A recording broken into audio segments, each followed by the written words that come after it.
আমরা মেম্বার, এতদিন আমাদেরকে ঢুকতে দেওয়া হতো না, গেট থেকে আমাদেরকে তাড়িয়ে দেওয়া হতো। রাত্রেবেলা অরূপ বিশ্বাসের ফোন যেত, হ্যাঁ এমপাতে কি হয়েছে, একদম যাবি না, এইভাবে করে আমাদেরকে ধমকানো হতো। লাস্ট 10টি বছর ধরে আমরা এইভাবে করে ভুক্তভোগী হচ্ছি। তারপরে হঠাৎ করে উনি বলছেন মিটিংয়ে ওনার নাকি টাইম দিতে হয়। এই যে আজকে স্ক্রিনিং কমিটি তৈরি হয়েছে, কোনো মেম্বার জানে না, একমাত্র প্রিয়া সেনগুপ্ত ছাড়া কেউ জানে না।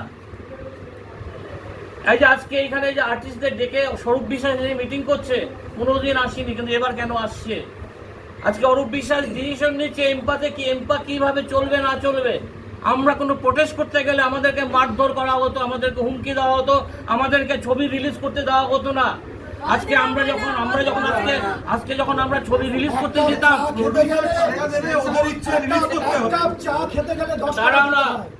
আজকে আমরা যখন ছবি রিলিজ করতে যেতাম তখন আমাদের ছবি হল থেকে তুলে দেওয়া হতো। আর আজকে সেই হলের বুকাররা হয়ে বসে আছে এখানে এক্সিকিউটিভ কমিটির মেম্বার। আমরা কমপ্লেনটা কার কাছে দেব? সেই টাকাটা যদি ওরা ঝেড়ে দেয়, লাখ লাখ টাকা প্রডিউসারদের এরা ঝেড়ে বসে আছে, কিছু বক্তব্য নেই, কিছু বক্তব্য নেই। এবার বলছে যে ওরা বলছে যে একটা সময় লাগে, কি সময় লাগে? আজকে স্ক্রিনিং কমিটি যখন তুমি তৈরি করার জন্য তুমি মিডিয়ার সামনে এসে বাইট দিচ্ছ, কোনো প্রডিউসার জানতে পারে না কখন এমপাতে কি মিটিং হয়ে যাচ্ছে, কেউ জানে না।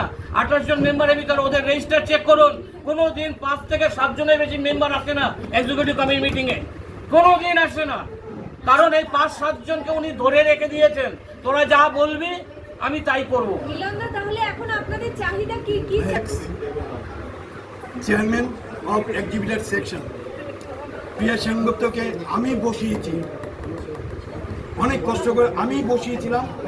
আর উনি ঢুকে গিয়ে আমাকে পর্যন্ত সরিয়ে দেওয়ার একটা প্ল্যান করেছে। আমি করো, তোমরা করো, কোনো অসুবিধা নেই, কিন্তু আমি প্রিয়া সেনগুপ্ত থাকলে আমি থাকবো না। কারণ প্রিয়া সেনগুপ্ত এমন একটা লোক যে ইন্ডাস্ট্রিকে সর্বনাশ করেছে এবং কারোর কথা শুনে না, কোনো কিছু করে না। আমরা ফেয়ার ইলেকশন চেয়েছিলাম, আমরা ইলেকশনে ওর বিপক্ষে আমরা একটা ইলেকশন কমিটি দিয়েছি, প্যানেল দিয়েছি। যখন প্যানেল লিস্ট দিয়েছি, সেই প্যানেল লিস্টের মধ্যে দেখা গেল ফেক মেম্বার সব ভর্তি, রাতারাতি। প্রডিউসার সেকশনে আমরা যেদিন লাস্ট ছেড়েছিলাম ইসি মিটিং করে, আমি ছিলাম, সেই ইসি মিটিংয়ের লাস্ট ছিল যে এক্সিবিটর সেকশনের মাত্র 89 মেম্বার, এরাই ভোট দিতে পারবে, আর কেউ ভোট দিতে পারবে। আর ছিল আমার ডিস্ট্রিবিউটার সেকশনে ছিল ওর মেম্বার ছিল মাত্র 97, আর প্রডিউসার সেকশন ছিল 139। এটা আমার কাছে রিটার্নভাবে আমি বললাম যে এটা নোট করা হোক। এবার কি করলো, সেই মিটিংয়ে যখন ইলেকশন ডিক্লেয়ার করলো, তখন দেখা গেল যে রাতারাতি ফলস ভোটার লাগিয়ে মানে নির্দেশে